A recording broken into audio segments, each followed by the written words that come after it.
तो करेंगे अभ्यास 1B का 9वां प्रश्न। ठीक है, देखिए प्रश्न है, अपनी अभ्यास पुस्तिका में लिखकर रिक्त स्थानों की पूर्ति कीजिए। का सवाल है इसका -3/4 बराबर रिक्त स्थान है ये बटे -20 बराबर रिक्त स्थान बटे 28। देखो इन सवालों में होता क्या है कि एक परिमेय संख्या आपको पूरी दी है, एक परिमेय संख्या में आपको अंश नहीं है हर दिया है, और इस परिमेय संख्या में भी आपका अंश नहीं है हर दिया है। फिर इन दोनों के आपको अंश ज्ञात करने हैं। तरीका क्या होगा, जो परिमेय संख्या पूरी दी है उसके साथ में एक बार ये वाली परिमेय संख्या लेंगे और एक बार ये वाली, और फिर हम इसको हल करेंगे। हम लोग पीछे एक सवालों में हम देख चुके हैं अंश और हर को ज्ञात करना, कि ऐसी संख्या के रूप में व्यक्त कीजिए जिसका अंश इतना हो, या ऐसी संख्या के रूप में व्यक्त कीजिए जिसका हर कितना हो। पीछे सवाल था हम लोगों का। अब इसको हम वैसे ही करने का प्रयास करते हैं। देखिए -3/4 बराबर हर कितना है इसका -20। अंश हम कोई भी एक बीज मान लेते हैं, ABCD का XYZ MNOP, जो भी आप चाहें वो एक किसी बीज को यहाँ पे इसका अंश मान लीजिए। बताइए किसको माने? के मान ले, के मान ले। इसका अंश हमने के मान लिया। अब हमें इसको हल करना है। हल करने के लिए सबसे पहले हम क्या करते हैं, तिर्यक गुणा।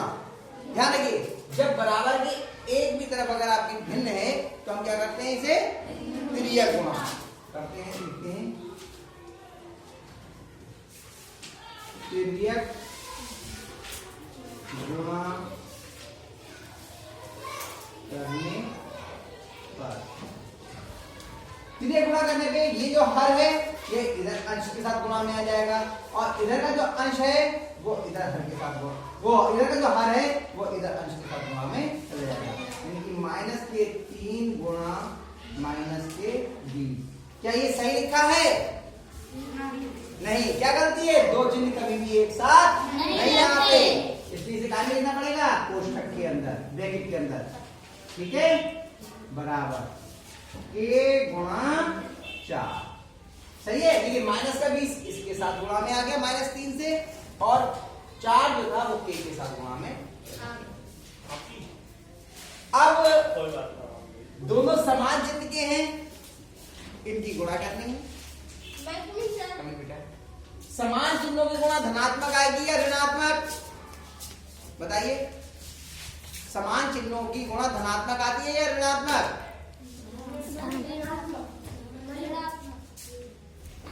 धन।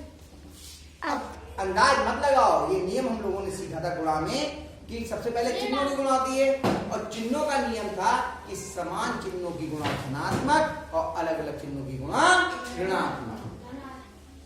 समान चिन्हों की गुणा धनात्मक, अलग अलग चिन्हों की गुणा ऋणात्मक। ये दोनों समान चिन्ह है, गुणा कैसी आएगी? धनात्मक। और 20 × 7, या यही लिखिए 3 × 20। ठीक, और ये 4 इधर गुणा में, इधर काय में आएगा? ये पक्षांतर का नियम है कि अगर बाएं पक्ष से या दाएं पक्ष से कोई भी संख्या दूसरे पक्ष में लेके जा रहे हैं, वो गुणा में है, तो दूसरी तरफ काय में जाएगी? 4 इधर काय में आ गया? बराबर 1। अब देखिए 4 से 20 कटता है ना, एक अंश की और एक हर की संख्या अगर आपस में कट रही हो तो इन्हें हम सरल कर लेते हैं। अभी सरलीकरण में इसी तरह सवाल है, तो 4 निकम 4 और 4 पंजे 20। अब नीचे तो 1 हो गया हर में, 3 पंजे 15। 15 बराबर k, या k बराबर 15। यानी कि आपका जो यहाँ पर है ये अंश कितना है? 15। यहाँ पर हम 15 पंकज इधर ध्यान रखो भैया, उधर नहीं रखो। कॉपी में अभी मत लिखिए, जब हम आपको समय देंगे तो आप आराम से डाल लेना। पहला वाला खंड इसका हो गया। ठीक, अभी दूसरा वाला रह गया है। ठीक, इसको हम यहाँ पर लाइन खींच के हम यहाँ कर दे रहे हैं। आप लोगों की कॉपी में आप नीचे ही करना, बराबर में इस लाइन खींच के नहीं करना।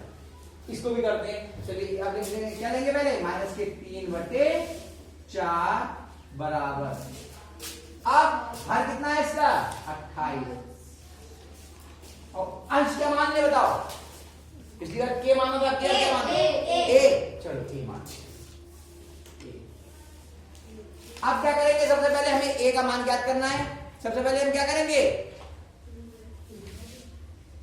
क्या करते हैं, तिर्यक गुणा। क्या करेंगे, तिर्यक गुणा। लिखेंगे यहाँ पर, तिर्यक गुणा करने पर, तिर्यक गुणा करने पर, तिर्यक गुणा करने में क्या होगा, ये 28 जो इधर हर में है इधर अंश के साथ गुणा में आ जाएगा, और 4 जो इधर हर में है वो इधर गुणा में चला जाएगा। -3 गुणा 28 बराबर a गुणा 4। आया बेटे समझ में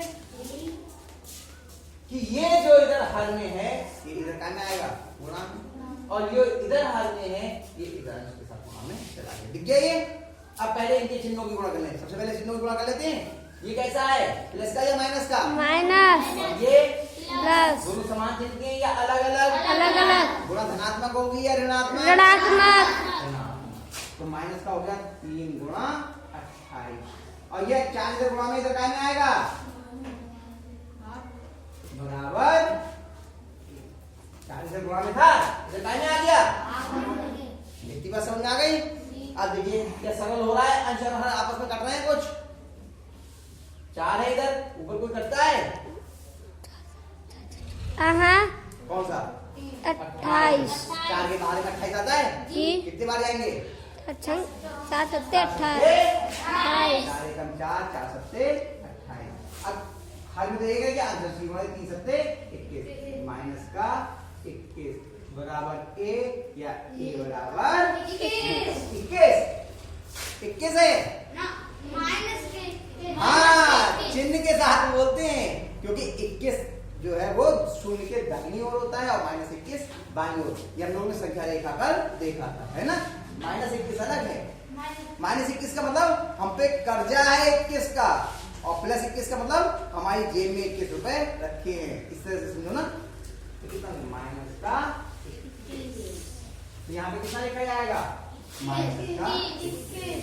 ये आपका का प्रश्न जो है वो हो गया। ठीक है इसका। अब इसे आप अपनी कॉपी पर उतार लीजिए। हाँ बेटा आप इधर देखो, मनु रुक जाओ। अब प्रश्न संख्या 9 का खास सवाल, -5/-8 खाली जगह बटे 24 बराबर 25/खाली। अब इसे हल करना है, वही तरीका है। इसमें हमें क्या ज्ञात करना है, अंश, और इसमें क्या ज्ञात करना है, हर। तो पहले एक परमेय संख्या के साथ हम दूसरा हिस्सा ले लेंगे। इस वाली परमेय संख्या को ले लेंगे,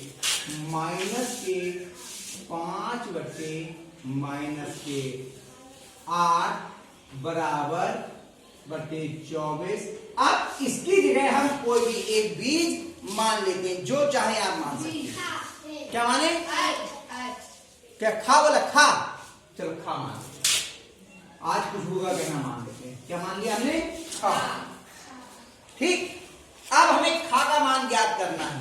सबसे पहले क्या करेंगे, तिरछी गुणा। क्या करेंगे हम लोग, जिसे हम तिर्यक गुणा भी बोलते हैं। हाँ, तिर्यक कह दीजिए या तिरछी कह दीजिए, एक ही बात है। तिर्यक गुणा करने पर, तिर्यक गुणा करने, तिर्यक गुणा करने से क्या होगा, इधर का हर इधर अंश में गुणा में चला जाएगा, और इधर का हर इधर अंश से गुणा में आ जाएगा। यानी कि -5 गुणा 24 बराबर हाफ गुणा -8। अब देखिए ब्रैकेट में लिखा माइनस की संख्या है ना। अब इन दोनों की गुणा करें, ये माइनस का और ये प्लस का गुणा कैसी आएगी? ऋणात्मक। ऋणात्मक। माइनस के 5 गुणा 24 और ये इधर माइनस का 8 इधर गुणा में, इधर क्या में आएगा माइनस का 8, भाग में माइनस का 8 बराबर हाँ। अब वही नियम भाग में भी लगता है, पहले चिन्हों का गुणा और भाग कर लेते हैं। तो देखिए अंश भी ऋणात्मक है और हर भी ऋणात्मक है, दोनों समान चिन्हों के हैं अंश और हर। तो ये गुणा कैसी आएगी? धनात्मक। तो देखिए भाग, ये भाग कैसा आएगा? धनात्मक। 8 एकम 8, 8 तिया 24, 5 तिया 15, तो प्लस के 15 आ गए। प्लस के 15 बराबर खा, ये खा बराबर 15। ठीक है, यहाँ पे आ गया आपका 15। अब ये दूसरा हिस्सा है, ये अभी करवाएंगे। तो ये आ गया खा बराबर 15, 15 हमने यहाँ लिख दिया। अब इसी का दूसरा खंड करना है हमें, यहाँ पे इस हर का मान निकालना है। हम दोबारा लिख लेते हैं, माइनस के 5 बटे माइनस के 8 बराबर 25 बटे खाली जगह है। अब बताओ खाली जगह की जगह पे कौन सा बीज लिखें? ए। चलो अब हमें ए का मान ज्ञात करना है, तो सबसे पहले हम क्या करेंगे? क्या करेंगे? तिर्यक गुणा। लिखेंगे तिर्यक गुणा करने पर क्या जाएगा? माइनस का 5 गुणा ए, क्योंकि ए इधर गुणा में आ गया और माइनस का 8 इधर गुणा में जाएगा, तो 25 गुणा माइनस का 8। ठीक। अब ये माइनस का 5 इधर गुणा में, इधर क्या में जाएगा? क्योंकि हमें ए का मान ज्ञात करना है। ए का मान ज्ञात करने के लिए क्या करेंगे? ए के अतिरिक्त जो भी इधर हैं वो सब दूसरी तरफ लेके जाएंगे, उनका पक्षांतर करना पड़ेगा, ये तो नियम मालूम है। तो ए बराबर, अब इन दोनों की गुणा कर लो पहले, ये प्लस का और ये माइनस का क्या आ जाएगा? माइनस के 25 गुणा 8 बटे माइनस के 5। अब 5 एकम 5 पचम 25। अभी अंश भी ऋणात्मक है, हर भी ऋणात्मक, दोनों समान चिन्ह के हैं, तो इनका भाग कैसा आएगा? धनात्मक या ऋणात्मक? ये नियम मालूम है कि गुणा और भाग में अगर समान चिन्हों की गुणा भाग होती है तो धनात्मक, अलग अलग चिन्हों की होती है तो ऋणात्मक। तो ए बराबर कितना आ गया? प्लस का आएगा और 5 थे 40। ए का मान कितना आ गया? 40। ये 40 आ गया। अब एक चीज जो बहुत महत्वपूर्ण है समझने की, वो यहां बता देता हूं, आप जिससे पहचान सकते हैं कि आपने जो ये हल किया है वो सही है अथवा नहीं। तो हमने, हमारे पास जो दी हुई संख्या थी वो यही थी, ये संख्या धनात्मक है या ऋणात्मक? दोनों के चिन्ह एक से या अलग अलग? जो समान चिन्ह होते हैं अंश और हर के, तो संख्या धनात्मक होती है। ये कैसी संख्या है? ये संख्या कैसी है?